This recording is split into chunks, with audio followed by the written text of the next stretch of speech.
하나님께서 오늘 우리에게 주신 말씀 봉독하겠습니다. 요한계시록 2장 18절부터 마지막 절까지 봉독하겠습니다. 두아디라 교회의 사자에게 편지하라. 그 눈이 불꽃 같고 그 발이 빛난 주석과 같은 하나님의 아들이 이르시되, 내가 내 사업과 사랑과 믿음과 섬김과 인내를 아노니 내 나중 행위가 처음 것보다 많도다. 그러나 내게 책망할 일이 있노라. 자칭 선지자라는 여자 이세벨을 내가 용납함이니 그가 내 종들을 가르쳐 꾀어 행음하게 하고 우상의 제물을 먹게 하는도다. 또 내가 그에게 회개할 기회를 주었으되 자기의 음행을 회개하고자 하지 아니하는도다. 볼지어다 내가 그를 침상에 던질 터이요 또 그와 더불어 간음하는 자들도 만일 그의 행위를 회개하지 아니하면 큰 환난 가운데 던지고, 또 내가 사망으로 그의 자녀를 죽이리니 모든 교회가 나는 사람의 뜻과 마음을 살피는 자인 줄 알지라. 내가 너희 각 사람의 행위대로 갚아주리라. 두아디라에 남아있어 이 교훈을 받지 아니하고 소위 사탄의 깊은 것을 알지 못하는 너희에게 말하노니 다른 짐으로 너희에게 지울 것은 없노라. 다만 너희에게 있는 것을 내가 올 때까지 굳게 잡으라. 이기는 자와 끝까지 내 일을 지키는 그에게 만국을 다스리는 권세를 주리니 그가 철장을 가지고 그들을 다스려 질그릇 깨뜨리는 것과 같이 하리라. 나도 내 아버지께 받은 것이 그러하니라. 내가 또 그에게 새벽별을 주리라. 귀 있는 자는 성령이 교회들에게 하시는 말씀을 들을지어다. 아멘. 여러분, 우리는 종종 아무개에게 믿음이 있다 혹은 믿음이 없다 이런 말을 하곤 합니다. 그러면서 하는 말이 우리에게 믿음이 있어야 돼 라고 하는데요. 여러분, 믿음이 무엇이죠? 믿음이 무엇인지를 우리에게 확실하게 보여주는 한 사람이 있습니다. 그 사람은 하나님께서 그의 믿음을 인정을 해주셨습니다. 그 사람이 누구냐? 바로 약 4,000년 전에 메소포타미아 문명의 중심지였던 갈대아 우르에 살고 있었던 아브라함이라는 사람입니다. 지금으로 말하면 그 지역은 이제 이라크의 남부 지역입니다. 당시 갈대아 우르는요, 전 세계에서 가장 부유하고 발달한 최첨단 도시였습니다.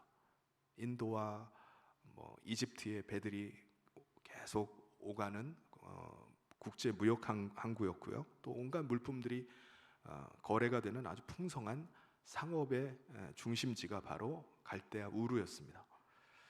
고고학 발굴에 의하면은 당시 우르의 상류층 집안들은 2층 집이었다고 해요. 그리고 하수도 시설이 갖추어져 있다고 합니다.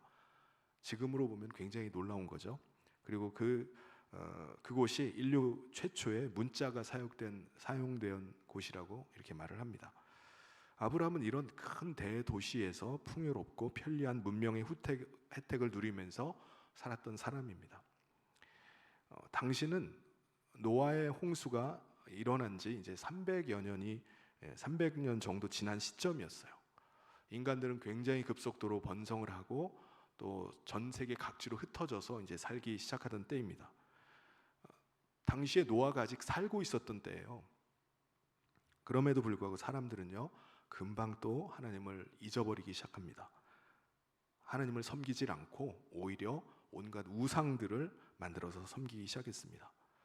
300년 전에 이 땅에 대홍수가 있어서 멸망했다라는 사실조차도 기억하는 사람이 점점 없어지는 겁니다.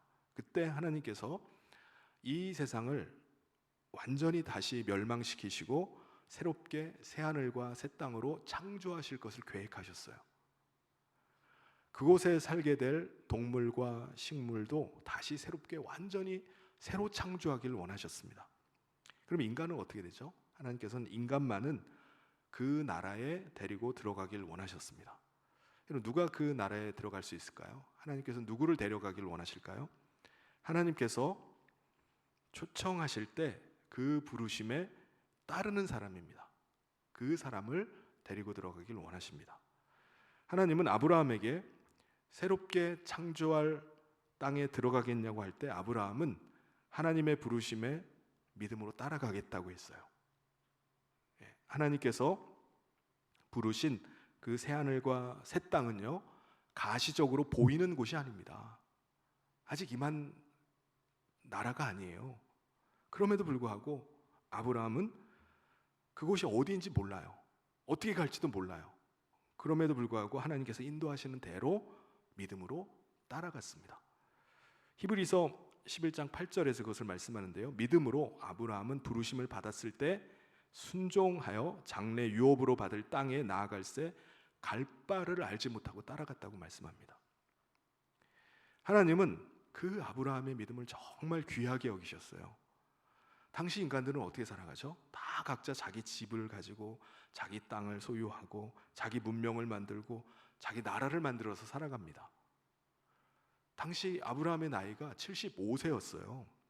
그 나이에 자기 고향을 버리고 등지고 목적지도 모른 채 무작정 떠난다? 이 땅에는 아직 있지도 않은 새하늘과 새 땅을 바라보면서 간다?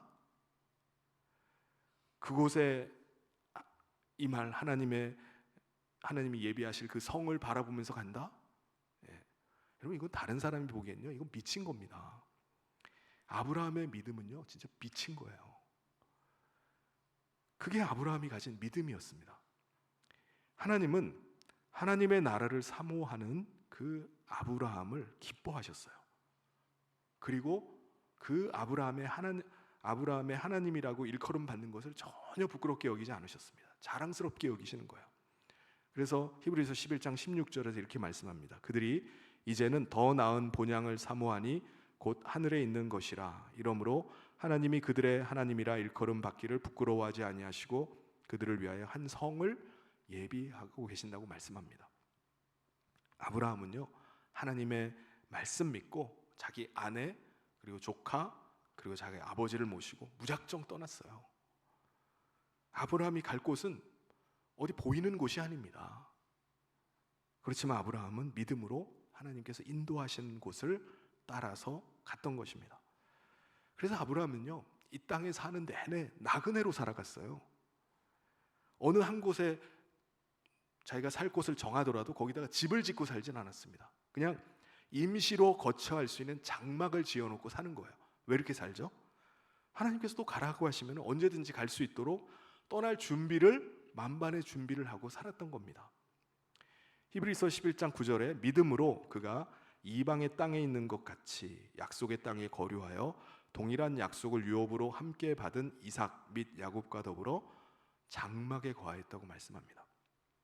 하나님은 그 아브라함의 믿음을 정말 귀하게 여기시고 이제 아브라함의 자손을 통해서 모든 민족이 다 새하늘과 새 땅에 들어올 수 있게 하겠다라고 약속을 주셨습니다. 놀라운 약속이죠. 아브라함의 약속의 자손으로 오실 분을 믿을 때 그 자손들이 다 하나님께서 예비하신 새하늘과 새 땅에 들어오게 하신다는 거예요. 그 약속의 자손이 누구죠? 바로 하나님의 아들입니다. 하나님의 아들이 아브라함의 자손으로 오신다는 거예요. 아니, 창조주가 어떻게 피조물의 아들로 태어납니까? 말이 안 되는 거예요. 근데 놀랍게도요, 이게 말이 안 되는 일이지만 하나님은 분명히 약속을 지키시는 분이라는 것을 아브라함에게 실제로 보여주십니다. 당시 아브라함이 나이가 100세가 되었고 자기 아내 사라가 90세였습니다. 근데 자식이 없었어요. 사라는 더 이상 임신을 할 수 없는 몸이었습니다. 그럼에도 불구하고 하나님은 어떻게 하시죠? 사라에게 임신을 하게 하십니다. 그리고 아들 이삭을 그에게 주셨어요. 그러므로 아브라함의 믿음을 가진 사람은 아브라함의 후손으로 하나님의 아들이 이 땅에 오시고 그 약속의 자손을 믿는 자가 새하늘과 새 땅에 들어갈 수 있는 겁니다. 하나님께서 그것을 약속하셨어요. 그럼 구약 백성들은 그들이 사는 동안에 하나님의 아들 예수님이 이 땅에 오는 걸 보질 못했습니다. 보질 못하고 다 죽었어요. 그러면 그들은 어떻게 하죠? 그들은 장차 오실 아브라함의 약속의 자손을 믿는 믿음으로 살았던 겁니다. 그들은 약속의 자손으로 오실 분을 자기 마음에 모시고 하나님께서 창조하실 새하늘과 새 땅에 거할 것을 소망하는 믿음으로 살았던 거예요. 그런데 아브라함의 손자였던 야곱 때에 그가 살고 있던 가나안 땅에 큰 기근이 임합니다. 그래서 야곱이요 자기 가족들 70명 전체를 데리고 이집트로 피신을 들어가요. 근데 시간이 지나면서 약 400년이 흐르는 동안에 아브라함의 자손들이 다 바로 왕의 노예가 되어버리는 거예요. 노예로 전락하고 맙니다. 아브라함의 약속의 자손이 오시기를 기다리고 약속의 자손이 오실 때 그분을 맞이해야 되는데 지금 이집트에 속해버린 거예요. 바로 왕의 종들이 다 돼버린 겁니다. 그때 하나님께서는요 그들을 긍휼히 여기시고 그들을 이집트에서 다시 불러내십니다. 그래서 약속의 땅 가나안을 그들에게 주시면서 그곳에서 하나님이 주시는 율법을 지키고 하나님의 거룩한 백성으로 약속의 자손을 기다리라. 그래서 약속의 자손을 맞이하라고 말씀하셨습니다. 그런데 문제가 있어요.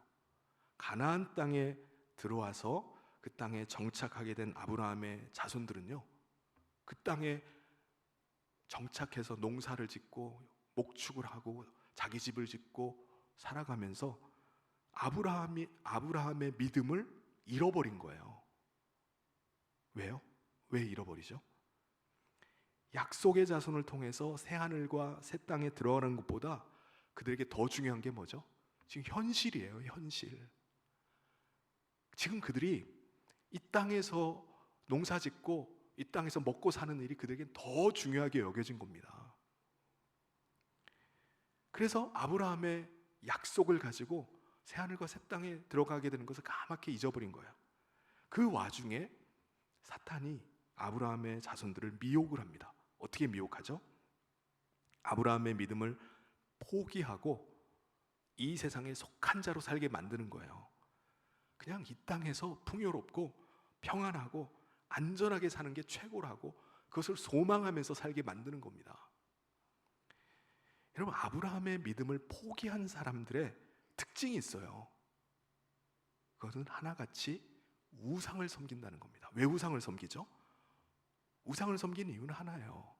이 땅에서 물질의 풍요와 쾌락을 원하기 때문입니다. 그래서 우상을 섬기는 거예요. 자기가 만들어가지고 자기의 복을 주라고 우상을 섬기는 겁니다. 대표적인 사람이 북이스라엘의 이세벨 여왕이었습니다. 북이스라엘의 아합 왕은요, 당시에 그 페니키아라는 나라와 그 군사와 경제 동맹을 맺기 위해서 정략 결혼을 해요.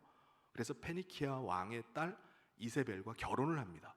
근데 이세벨이 들어올 때 자기만 들어온 게 아니라 우상을 갖고 들어왔어요. 그러면서 이세벨이 말하는 겁니다. 풍요의 신 바알과 아세라를 섬겨야만 우리나라가 더 부강해지고 우리가 더 풍족한 삶을 살 수 있다라고 말하는 겁니다. 그러면서 수도였던 사마리아에다가 바알과 아세라를 섬길 수 있는 신전을 만들어서 거기서 제사를 드리는 겁니다. 여러분, 왕이 우상을 섬기면 그 백성들은 어떻게 되죠? 백성들도 똑같아지는 거예요. 백성들이 북이스라엘에는요 성전이 없어요. 그래서 그 사람들이 곳곳에다가 산당을 만들었습니다. 임의로 제사장을 세워놓고 그 산당에서 하나님을 섬기겠다고 한 거예요. 근데 어느 날 보니까 사람들이 우상을 갖다가 놓고 섬기기 시작하는 겁니다. 바알과 아세라를 섬기면서 자기들이 하나님 섬긴다고 말하는 거예요. 하나님께서 어떻게 하시죠? 그들을 북이스라엘을 아수르에 의해서 멸망을 시켜버립니다. 그래서 북이스라엘이 멸망당해서 없어져 버렸어요. 북이스라엘이 멸망당한 이후에 남유다가 남아있는데 남유다는 어떻습니까? 남유다도 똑같이 하는 거예요. 그들도 아브라함이 가졌던 믿음, 새하늘과 새 땅을 바라보면서 사는 게 아니라 그냥 이 땅의 현실이 더 중요하게 여겨지는 겁니다. 이 땅에서 잘 살고 이 땅에서 평안하고 풍족하게 살아야지, 그게 더 중요하지, 나중에를 생각하지 않는 거예요. 그래서 남유다도 똑같이 북이스라엘이 했던 대로 우상을 섬기기 시작합니다. 아브라함의 믿음 버리고 우상을 섬기면서 더 풍족하고 풍요로운 삶, 쾌락에 있는 삶을 구하는 거예요. 더 이상 새하늘과 새 땅을 바라질 않습니다. 그래서 결국 어떻게 하시죠? 하나님께서는요, 남유다도 멸망시켜 버리셨습니다. 바벨론의 침공을 받아서 남유다가 완전히 멸망을 당합니다. 아니, 아브라함의 자손들이 다 멸망당하면 아브라함의 약속의 자손을 어떻게 합니까? 어떻게 오시죠? 어떻게 그분을 맞이합니까? 바벨론의 포로로 끌려간 자들이 마지막 남은 자들이 된 겁니다.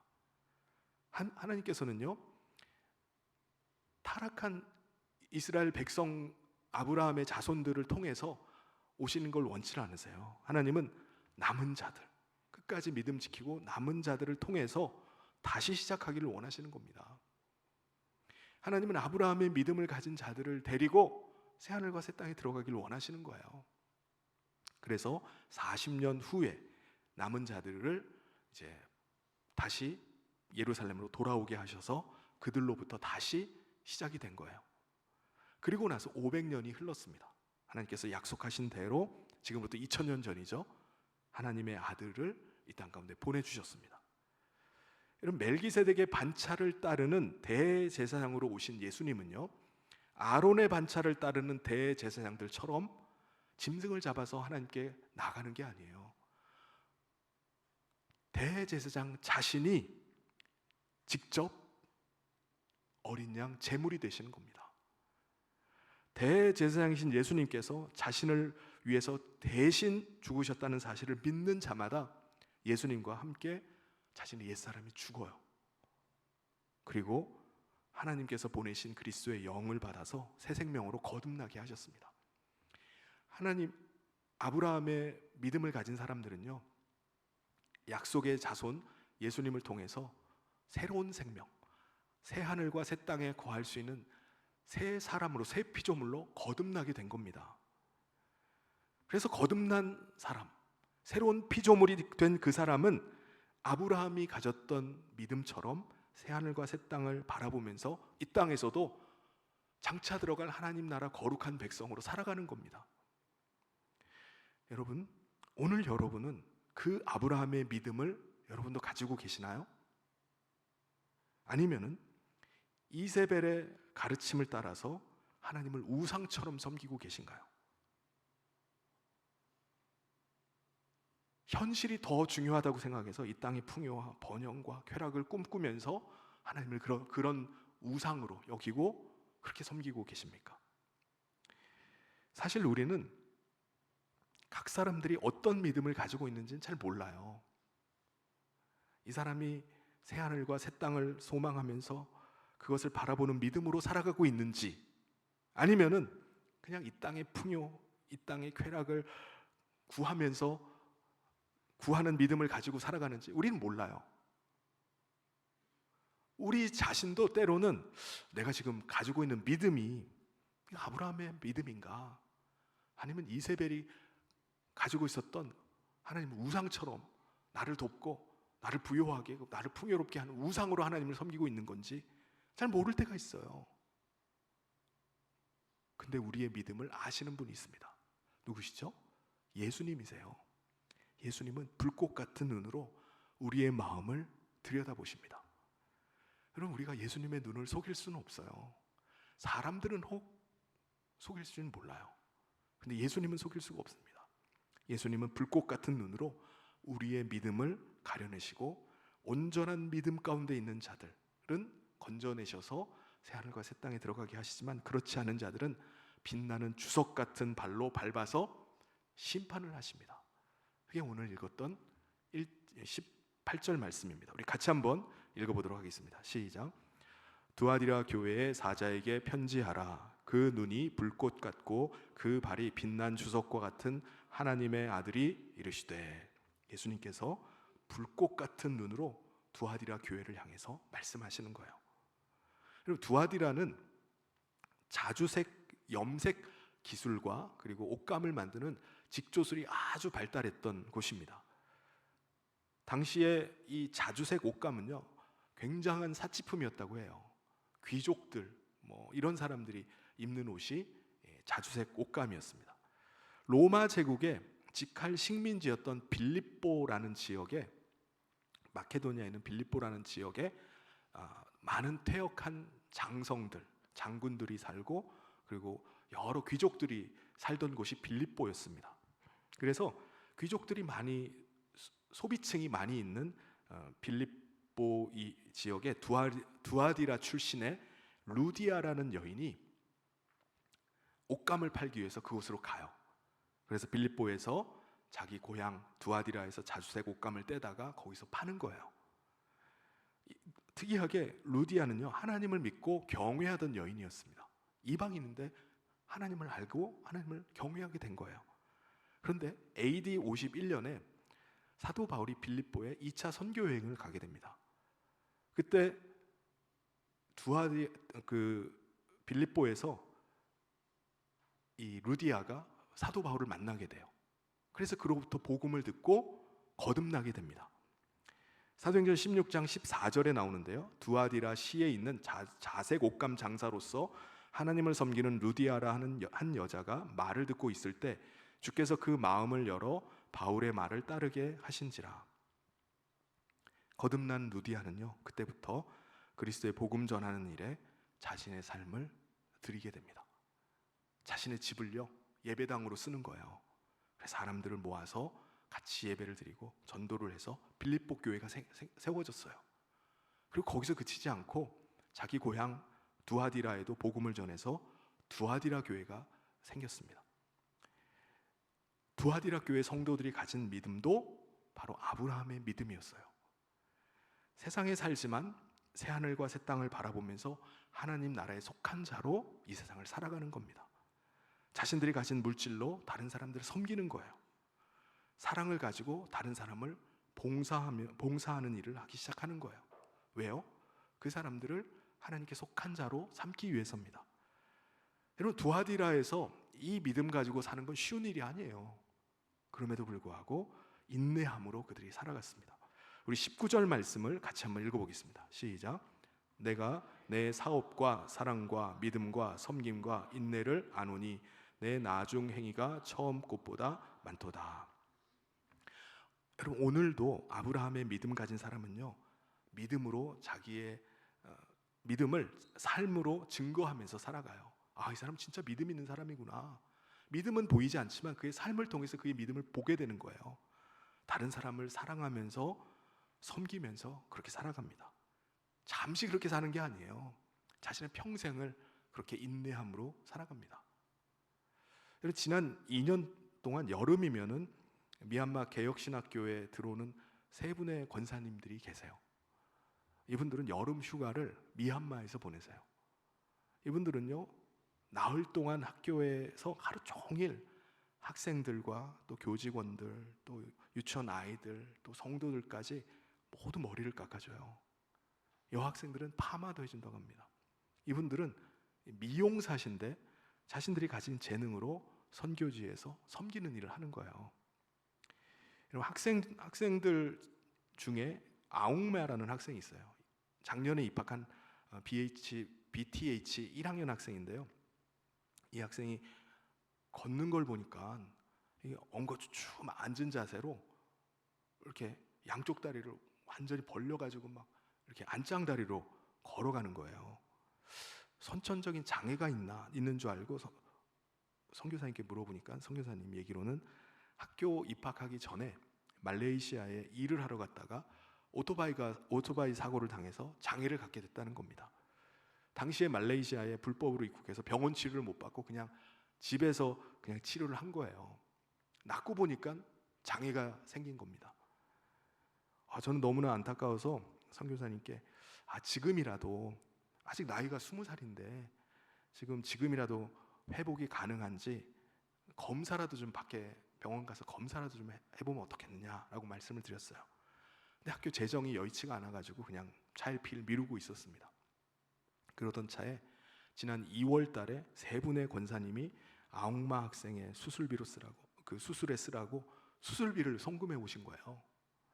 그래서 이번 방학 중에 수술을 받고 지난주에 이제 학교 개강 예배에 참석했는데 거의 정상으로 회복이 된 겁니다.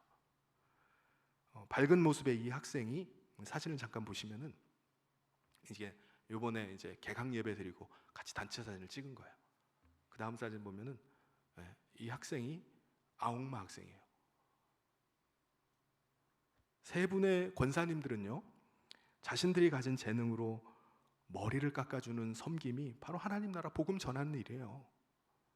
자신들이 가진 물질을 한 학생의 다리와 골반을 수술하는 일에 사용하는 것이 예수님께 받은 사랑을 나타내는 일이었습니다. 또 양곤에서 사업하시는 집사님 한 분이 있는데 미얀마 개혁신학교의 장학금을 매달 100만 원씩 보내주세요. 사업이 어려워져서 지난 한 2달 정도 중단한 것 외에는요, 지난 2년 동안 한 달도 안 빠지고 매달 보내주고 계십니다. 그럼 오늘 우리도 아브라함의 믿음을 가졌다면은 우리의 사랑과 믿음과 섬김과 인내가 점점 더 좋아져야 돼요. 이미 하나님 나라에 속한 자로 우리가 가진 물질로 주님께 받은 사랑으로 또 섬김으로 세상에 속한 자들을 한 사람이라도 건져내야 되는 것입니다. 이게 아브라함의 믿음 가진 사람이에요. 새하늘과 새 땅을 바라보면서 사는 사람입니다. 그게 두아디라 교회였습니다. 그런데 한편으로는요, 이 두아디라 교회는 책망받을 것이 있었습니다.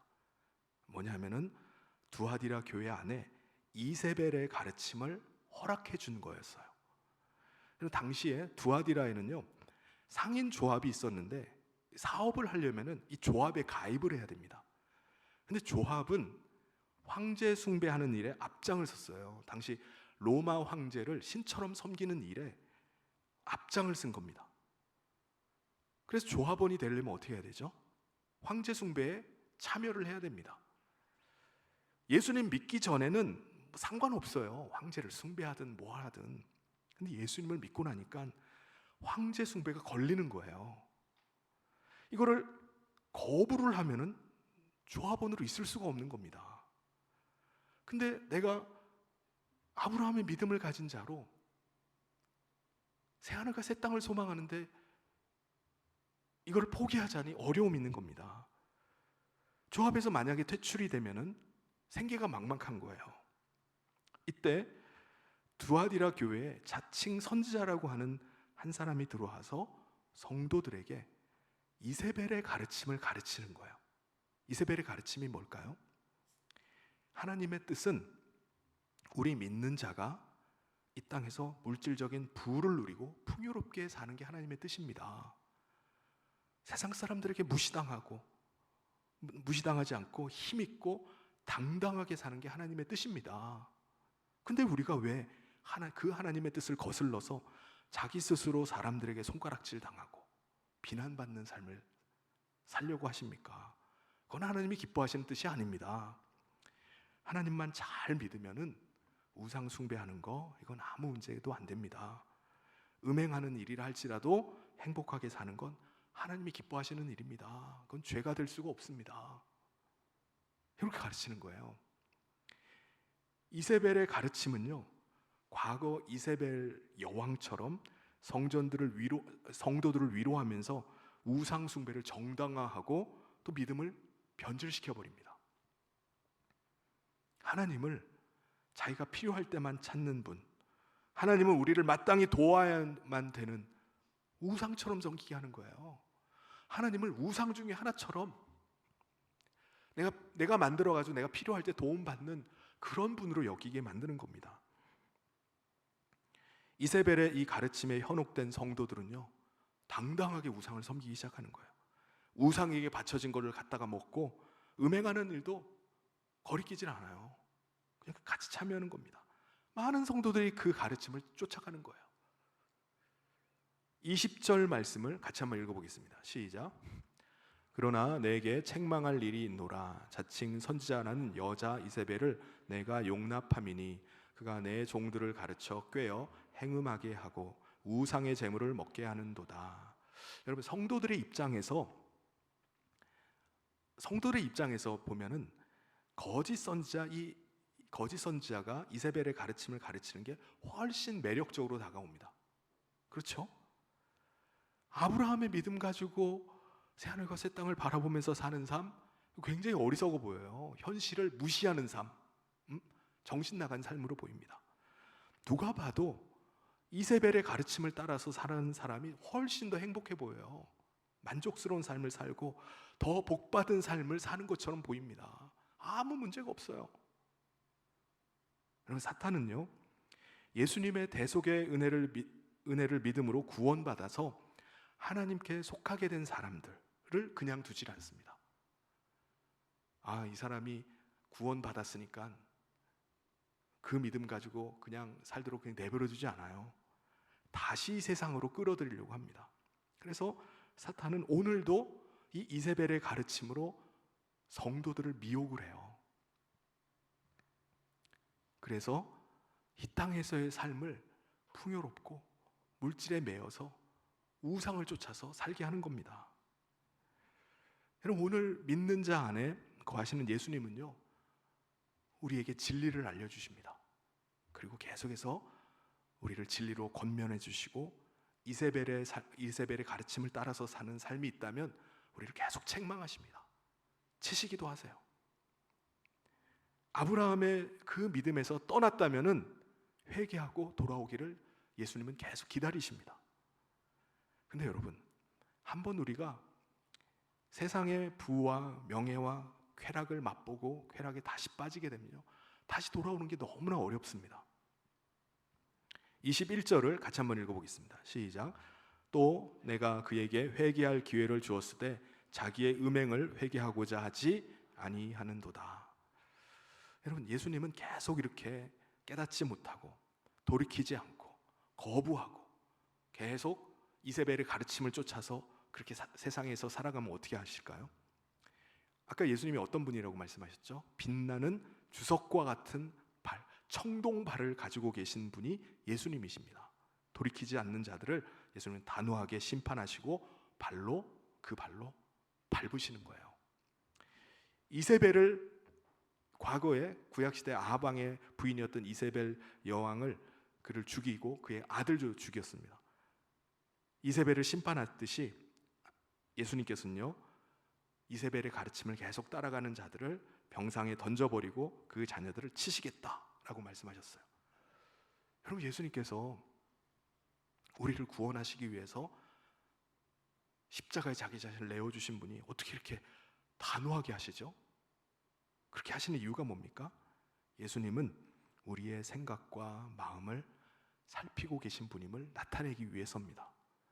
우리 22절, 23절을 같이 한번 읽어보겠습니다. 시작. 볼지어다 내가 그를 침상에 던질 터이요 또 그와 더불어 간음하는 자들도 만일 그의 행위를 회개하지 아니하면 큰 환난 가운데 던지고 또 내가 사망으로 그의 자녀를 죽이리니 모든 교회가 나는 사람의 뜻과 마음을 살피는 자인 줄 알지라. 내가 너희 각 사람의 행위대로 갚아 주리라.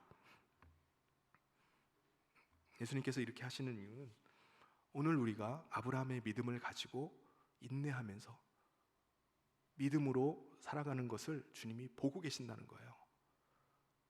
그리고 그 행위대로 갚아주시겠다는 겁니다. 예수님은 그렇게 하셔서라도 우리가 온전한 믿음으로 돌이키기를 원하시고 계십니다. 왜냐하면 헛된 믿음, 잘못된 믿음 가지고 평생을 신앙생활하다가 지옥에 들어가는 것보다 팔다리가 끊어지는 고통을 당하더라도 깨닫고 돌아서서 새하늘과 새 땅에 들어가는 것이 그에게 훨씬 유익하기 때문입니다. 그래서 그를 쳐서라도 돌이키기를 원하시는 거예요. 마태복음 18장 8절 9절에 만일 내 손이나 내 발이 너를 범죄하게 하거든 찍어내버리라. 장애인이나 다리 저는 자로 영생에 들어가는 것이 두 손과 두 발을 가지고 영화는 불에 던져지는 것보다 나으니라. 만일 내 눈이 너를 범죄하게 하거든 빼어내버리라. 한 눈으로 영생에 들어가는 것이 두 눈을 가지고 지옥불에 던져지는 것보다 낫다고 말씀하셨습니다. 우리의 생각과 우리의 마음을 살피시는 예수님은요, 우리의 행위대로 그대로 갚아주십니다. 아브라함의 믿음을 가진 사람은요, 이 세상에서 다른 사람, 세상에 속한 사람과 똑같은 조건에 산다 할지라도 다른 삶을 사는 거예요. 소망이 다르기 때문에 그렇습니다. 보는 것이 다르기 때문에 그래요. 자신의 시간, 자신에게 주어진 물질, 자신에게 주어진 재능을 쓰는 게 달라요. 오늘 대부분의 사람들은요, 물질에 쪼들려서 살아가요. 물질에 아쉬움이 있습니다. 내가 좀 넉넉했으면 좋은데 좀 풍족한 삶을 살기를 원하는 마음들이 다 있어요. 그럼에도 불구하고 어떤 사람은 똑같은 환경 가운데 있는데 어떤 사람은 그 물질을 전적으로 다 자기만을 위해서 쓰는 사람이 있습니다. 자기 필요한 대로, 자기 즐기는 대로, 자기만을 위해서 써요. 또 어떤 사람은요, 똑같은 어려운 가운데 있더라도 그 물질을 한 사람을 살리는 일을 위해서 쓰는 사람도 있어요. 아니, 자기가 쓸 것도 부족한데 오히려 자기 것을 다른 사람을 위해서 씁니다. 예수님은요, 너희가 가지고 있는 불의한 재물을 가지고 친구를 사귀라 이렇게 말씀하셨습니다. 우리가 가진 재물 가지고 한 사람을 구원하는 데 쓰라는 거예요. 우리가 가진 재물이 아무리 적다 할지라도 그것이 한 사람을 구원할 수도 있습니다. 그럼 어떻게 되죠?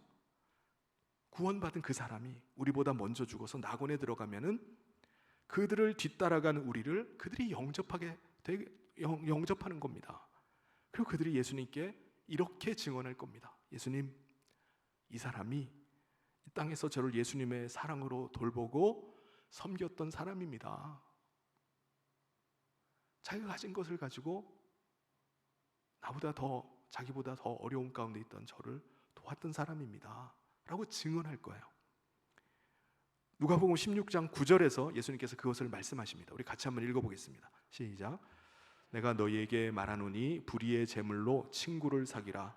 그리하면 그 재물이 없어질 때에 그들이 너희를 영주할 처소로 영접하리라.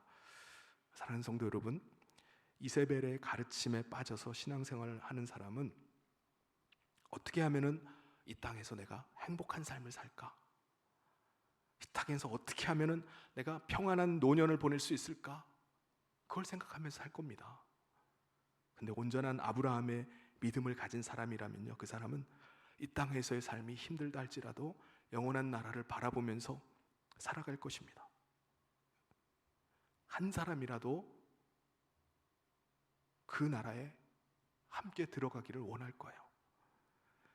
여러분, 예수님은요, 우리에게 대단한 일을 원하시는 게 아닙니다. 뭔가 새로운 일을 벌려가지고 하라고 요구하시는 게 아니에요. 예수님께서 다시 오실 때까지 우리가 이세벨의 가르침을 쫓지 않고 우리가 받은 아브라함의 믿음을 굳게 붙잡고 살아가는 것입니다. 우리 24절, 25절 같이 한번 읽어보겠습니다. 시작. 두아디라에 남아있어 이 교훈을 받지 아니하고 소위 사탄의 깊은 것을 알지 못하는 너희에게 말하노니 다른 짐으로 너희에게 지울 것은 없노라. 다만 너희에게 있는 것을 내가 올 때까지 굳게 잡으라. 아멘. 우리가 이 땅에서 하나님 나라를 바라보고 사는 삶은 세상에서 볼 때는 정말 이해가 안 되는 일입니다. 현실을 무시하는 사람이에요. 그리고 실제로 우리가 이 땅에서 아브라함의 믿음을 가지고 살면요, 여러 가지 어려움이 있을 수 있습니다. 치열한 싸움을 싸우는 삶이에요. 그런데 우리가 믿음을 붙잡으면은 그것을 감당하면서 나갈 수 있는 이유는 바로 우리 안에 예수님이 거하고 계시기 때문입니다. 여러분, 우리의 만족과 기쁨은요, 예수님 한 분이면 충분합니다. 다른 것은 필요 없어요. 여러분, 예수님도 이 땅에 사실 때 인자는 이 땅에 머리 둘 곳조차 없다라고 말씀하셨습니다. 끊임없는 비난을 계속 받아야 되고요, 고난의 연속이었어요. 가난한 삶을 사셨습니다. 그럼에도 끝까지 십자가를 지실 수 있었던 이유가 뭐죠? 히브리서 12장 2절에 말씀합니다. 믿음의 주요 또 온전하게 하시는 이인 예수를 바라보자. 그는 그 앞에 있는 기쁨을 위하여 십자가를 참으사 부끄러움을 개의치 아니하시더니 하나님 보좌 우편에 앉으셨다고 말씀합니다. 그 앞에 장차 구원받을 자들을 바라보시면서 십자가를 참아내신 거예요. 부끄러움을 전혀 개의치 않으셨던 겁니다. 사랑하는 성도 여러분, 오늘 우리는 혼자가 아닙니다. 우리 안에 거하시는 예수님께서 우리를 주장해 가고 계세요. 우리는 믿음으로 예수님을 따라가고 있는 것뿐입니다. 예수님께서는요, 사탄의 견고한 그 진을 무너뜨리고 승리하게 하실 것입니다. 요한계시록 2장 26절 27절 이기는 자와 끝까지 내 일을 지키는 그에게 만국을 다스리는 권세를 주리니 그가 철장을 가지고 그들을 다스려 질그릇 깨뜨리는 것 같이 하리라. 나도 내 아버지께 받은 것이 그러하니라. 정말 감사한 것은요, 우리가 우리의 인생을 예수님께 맡기고 예수님 의지해서 믿음으로 순종해서 나가면요, 예수님은 어둠 가운데 빛나는 새벽별처럼 예수님을 우리 가운데 더 드러내 주십니다. 이게 놀라운 일이에요. 그래서 예수님을 의지하고요, 예수님 더 쫓아가기를 원하면요, 예수님은 우리에게 더 분명한 모습으로 우리에게 나타나 주십니다. 더 생생한 음성으로 우리에게 말씀을 해주세요. 28절에 내가 또 그에게 새벽별을 주리라. 하나님은 이 세상을 멸하시고 다시 새하늘과 새 땅으로 이 세상을 새롭게 창조하실 것입니다. 지금은 노아의 때와 같이 사람들은 그 마지막 때를 알지 못해요. 그냥 마지막 때가 다가오고 있음을 알지 못한 채 그냥 시집가고 장가가고 일상의 삶을 살아갑니다. 뿐만 아니라 오늘날 너무나 많은 교회들이 이세벨의 가르침에 물들어가요. 하나님을 나에게 풍요를 주고 나에게 쾌락을 주는 우상처럼 하나님을 섬기는 겁니다. 내 뜻대로 내가 원하는 대로 안 들면 하나님 원망하고 하나님께 불평을 해요. 그런데 귀 있는 성도는 성령이 교회에게 하시는 말씀을 들어야만 됩니다. 지금도 성령님을 통해서 우리 가운데 말씀을 해주세요. 뭐라고 말씀하시죠? 요한계시록 2장 29절에 귀 있는 자는 성령이 교회들에게 하시는 말씀을 들으라고 말씀합니다. 보이지 않는 이 땅에 가시적으로 나타나지도 않는 새하늘과 새 땅을 바라보면서 떠났던 그 아브라함의 믿음, 당장 생계가 걸린 상인조합 기득권을 버리고 거룩함을 지킨 두아디라 교회 성도의 믿음, 이 믿음의 삶은요, 세상이 보기에는 미련한 겁니다. 미친 거예요. 사탄은 오늘도 이세벨의 가르침을 통해서 이 땅에서 풍요롭게 살아가고 이 땅에서 만족하게 살아가고 이 땅에서 잘 나가면서 사는 거, 이것이 축복이라고 타협을 정당화합니다. 그런데 불꽃 같은 눈으로 우리의 중심을 살피시는 예수님은요, 우리에게 단호하게 말씀하십니다. 온전한 몸으로 이 땅의 풍요를 누리고 쾌락을 즐기다가 지옥불에 던져지는 것보다 손과 발이 다 잘려나가는 고통과 손해를 보더라도 거룩함을 지켜 영원한 나라에 들어가는 것이 그게 진짜 성공이다 라고 예수님 말씀하시는 겁니다. 여름 휴가를 다 반납하고 가위를 들었던 그 권사님들의 헌신, 절망 가운데 있던 아웅마 학생을 위해서 드려진 물질의 헌신, 그리고 매달 눈물로 심는 그 어려운 사업 가운데도 학생들을 위해서 장학금을 내놓는 그 믿음의 헌신들, 그 가운데서 하나님의 나라는 계속해서 시작되고 있습니다. 예수님 역시 십자가의 수치 너머에 있는 저와 여러분을 구원하기 위해서 그 기쁨을 바라보시고 그 참혹한 고통을 견뎌내신 겁니다. 오늘 저와 여러분에게 예수님께서 요구하시는 것은 어떤 거창한 일이 아니에요. 세상의 유혹에 흔들리지 않고 이세벨의 가르침에 넘어지지 않고 우리가 받은 그 아브라함의 믿음을 예수님께서 다시 오실 때까지 굳게 붙잡고 믿음으로 사는 겁니다.